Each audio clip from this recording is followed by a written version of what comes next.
Welcome to vidonko.com। আমি সঙ্গীতা, তোমাদের ম্যাথসের teacher. চলো দেখা যাক কি প্রবলেম আছে সলভ করার জন্য।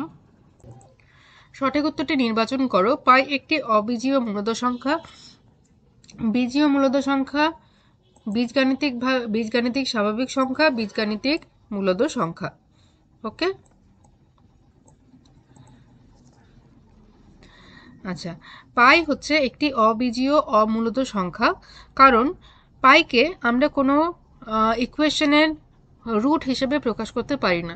যেমন ধরো আমরা যদি একটা ইকুয়েশন নিই x² - 2 = 0, ঠিক আছে?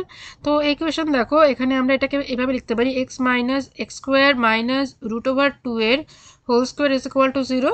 So x + √2 x - √2 = 0। তাহলে আমরা x এর মান পাচ্ছি x = +√2, আর আমরা পাই যে x = -√2।